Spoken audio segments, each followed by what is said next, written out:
ലോകഭൂപടത്തിൽ ആയിരക്കണക്കിന് കിലോമീറ്റർ അകലെ നിൽക്കുന്ന രണ്ടു രാജ്യങ്ങൾ ഇന്ന് ചരിത്രത്തിന്റെ ഒരേ പേജിൽ ഒപ്പുവയ്ക്കുകയാണ്.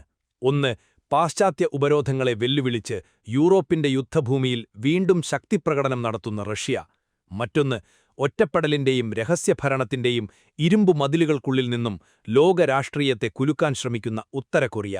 ഉത്തര കൊറിയയുടെ ആഘോഷവേദികളിൽ ഉയർന്ന വെളുത്ത ബലൂണുകളും സൈനിക പരേഡുകളുടെ മുഴക്കവും വെറുമൊരു ഔപചാരിക സ്വീകരണമല്ലായിരുന്നു. അത് പുതിയൊരു ശക്തി സമവാക്യത്തിന്റെ ജനനഘോഷമായിരുന്നു. യുക്രൈൻ യുദ്ധത്തിന്റെ തീപ്പൊരികളിൽ കത്തിയൊരുങ്ങിയ ഈ ബന്ധം ഇനി താൽക്കാലിക സൗഹൃദത്തിന്റെ പരിധി കടന്നിരിക്കുകയാണ്. കുർസ്കിലെ മഞ്ഞുമണ്ണിൽ വീണ ഉത്തര കൊറിയൻ സൈനികരുടെ രക്തസാക്ഷിത്വത്തെ ദേശീയ മഹത്വമായി ഉയർത്തിക്കാട്ടുന്ന കിം ജോങ് ഉന്നും ആ ത്യാഗത്തെ തന്ത്രപ്രധാന നിക്ഷേപമായി കാണുന്ന വ്ളാഡിമിർ പുതിനും ചേർന്ന് പണിയുന്നത് ഭാവിയിലെ ഒരു പുതിയ അച്ചുതണ്ടാണ്. സാമ്പത്തിക സഹായവും ആയുധ സാങ്കേതികവിദ്യയും ഇന്റലിജൻസ് കൈമാറ്റവും സംയുക്ത സൈനികാഭ്യാസങ്ങളും ചേർന്ന് ഈ ബന്ധം ഒരു സാധാരണ കരാറിൽ നിന്ന് ദീർഘകാല സൈനിക സഖ്യമായി മാറുമ്പോൾ അതിന്റെ പ്രതിഫലനം കിഴക്കൻ യൂറോപ്പിൽ മാത്രം ഒതുങ്ങില്ല. ദക്ഷിണ കൊറിയ, ജപ്പാൻ, അമേരിക്ക, ചൈന എന്നിവിടങ്ങളിലേക്കും അതിന്റെ നിഴൽ വീഴും. രണ്ടാം ശീതയുദ്ധത്തിന്റെ പുതിയ അധ്യായം തുറക്കപ്പെടുകയാണോ, അതോ ലോകക്രമത്തെ പുനർനിർവചിക്കുന്ന പുതിയ അധികാര കേന്ദ്രത്തിന്റെ ഉദയമാണോ ഇന്ന് ലോകം ഉറ്റുനോക്കുന്നത്? അതാണ്. പാശ്ചാത്യ ശക്തികളുടെ ഉപരോധങ്ങളെയും ഭീഷണികളെയും ഒരേപോലെ പുച്ഛിച്ചു തള്ളിക്കൊണ്ട് യുദ്ധവിമാനങ്ങളുടെ ഇരമ്പലിനും സ്മാരകഗീതങ്ങൾക്കും നടുവിൽ കിം ജോങ് ഉന്നും റഷ്യൻ പ്രതിരോധ നേതൃത്വവും ചേർന്ന് പ്രഖ്യാപിച്ചത് 21ാം നൂറ്റാണ്ടിലെ ഏറ്റവും ശക്തമായ ഒരു സൈനിക അച്ചുതണ്ടിന്റെ രൂപീകരണമാണിത്. ഉത്തര കൊറിയയുടെ ആകാശം വെളുത്ത ബലൂണുകളാലും യുദ്ധവിമാനങ്ങളുടെ ഇരമ്പലുകളാലും നിറഞ്ഞപ്പോൾ അവിടെ കുറിക്കപ്പെട്ടത് വെറുമൊരു സൈനിക കരാറല്ല, മറിച്ച് തലമുറകളോളം നീണ്ടുനിൽക്കാൻ പോകുന്ന ഒരു പവിത്ര സഖ്യത്തിന്റെ തുടക്കമാണ്. യുക്രൈൻ യുദ്ധഭൂമിയിൽ റഷ്യയ്ക്കു വേണ്ടി ജീവൻ ബലിയർപ്പിച്ച ഉത്തര കൊറിയൻ സൈനികർക്കായി കിം ജോങ് ഉൻ ഉയർത്തിയ സ്മാരകം വരാനിരിക്കുന്ന വലിയൊരു രാഷ്ട്രീയ മാറ്റത്തിന്റെ പ്രതീകമാണ്. 2024 ഓഗസ്റ്റിൽ യുക്രൈൻ നടത്തിയ അപ്രതീക്ഷിത മുന്നേറ്റമായിരുന്നു കുർസ്ക് മേഖലയിലെ അതിക്രമണം. ഇതിനെ പ്രതിരോധിക്കാൻ റഷ്യയെ സഹായിക്കാൻ കിം ജോങ് ഉൻ അയച്ചത് ഏകദേശം 14,000-ഓളം വരുന്ന തന്റെ ഏറ്റവും മികച്ച സൈനികരെയാണ്. റഷ്യൻ മണ്ണിൽ അതിക്രമണം നടത്തിയ യുക്രൈൻ സേനയെ തുരത്തുന്നതിൽ ഈ സൈനികർ നിർണായക പങ്കുവഹിച്ചു. എന്നാൽ ഈ വിജയം വലിയൊരു വില നൽകിയാണ് ഉത്തര കൊറിയ നേടിയത്. ദക്ഷിണ കൊറിയൻ ഇന്റലിജൻസ് റിപ്പോർട്ടുകൾ പ്രകാരം 6,000-ത്തിലധികം സൈനികരാണ് കുർസ്കിലെ മഞ്ഞുവീണ മണ്ണിൽ വീരമൃത്യു വരിച്ചത്. ഈ സൈനികരെ വെറും കൂലിപ്പടയാളികളെന്ന എന്ന്, മറിച്ച് മാതൃഭൂമിയുടെ നക്ഷത്രങ്ങളായാണ് കിം ജോങ് ഉൻ വാഴ്ത്തുന്നത്. റഷ്യൻ പ്രതിരോധമന്ത്രി ആൻഡ്രൈ ബെലോസോവിനോടൊപ്പം ഉത്തര കൊറിയയിൽ അദ്ദേഹം ഉദ്ഘാടനം ചെയ്ത സ്മാരകം ഈ സൈനികരുടെ ത്യാഗത്തെ ഭരണകൂടം എത്രത്തോളം ഗൗരവമായി കാണുന്നു എന്നതിന്റെ തെളിവാണ്. ഈ സഖ്യം വെറുമൊരു യുക്രൈൻ യുദ്ധകാലത്തെ താൽക്കാലിക ക്രമീകരണമല്ലെന്ന് ലോകത്തെ ബോധ്യപ്പെടുത്തുന്നതായിരുന്നു റഷ്യൻ പ്രതിരോധമന്ത്രി ആൻഡ്രൈ ബെലോസോവിന്റെ ഉത്തര കൊറിയൻ സന്ദർശനം.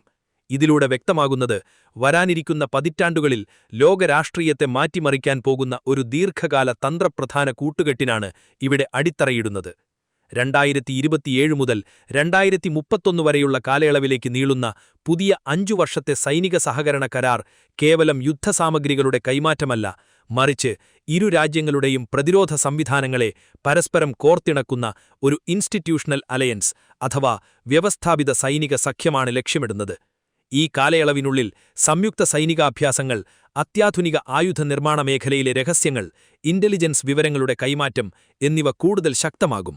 ഇത് അന്താരാഷ്ട്ര തലത്തിൽ നിലനിൽക്കുന്ന ഉപരോധങ്ങളെയും നയതന്ത്ര സമ്മർദ്ദങ്ങളെയും തൃണവൽക്കരിച്ചുകൊണ്ട് ലോകക്രമത്തിൽ പുതിയൊരു അധികാരകേന്ദ്രം രൂപപ്പെടുന്നു എന്നതിന്റെ വ്യക്തമായ അടയാളമാണ്.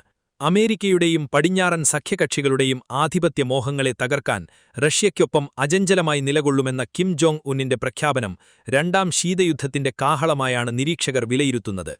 കിഴക്കൻ യൂറോപ്പിലെ യുക്രൈൻ പ്രതിസന്ധിയും കൊറിയൻ പെനിൻസുലയിലെ സംഘർഷങ്ങളും ഇനി വേർതിരിക്കാനാവാത്ത വിധത്തിൽ കൂടിച്ചേർന്നിരിക്കുന്നു.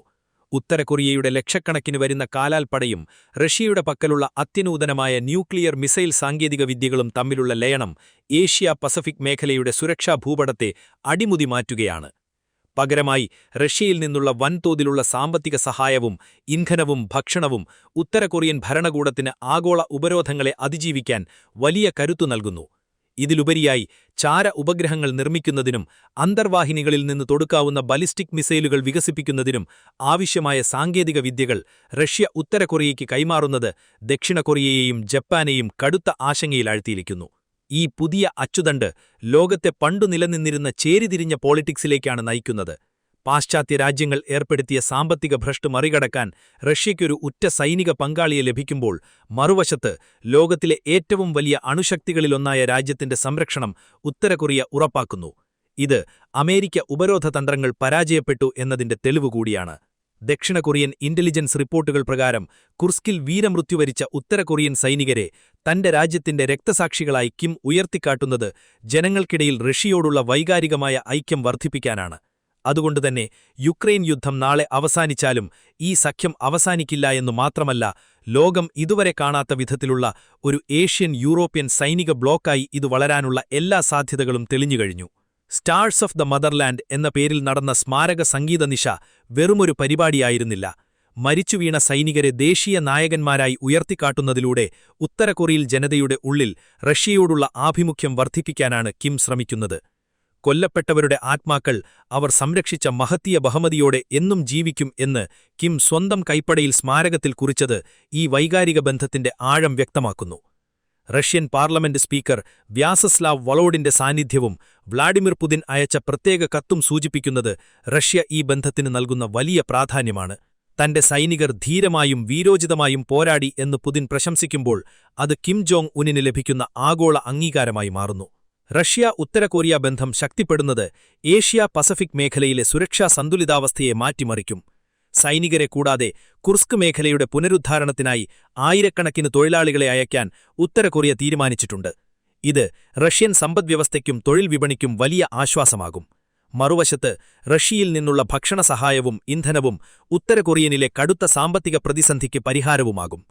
ഉത്തര കൊറിയയും റഷ്യയും തമ്മിലുള്ള ബന്ധം സൈനിക സഹായത്തിൽ നിന്ന് മാറി ഒരു രാഷ്ട്രീയ സാമ്പത്തിക അച്ചുതണ്ടായി പരിണമിച്ചിരിക്കുന്നു.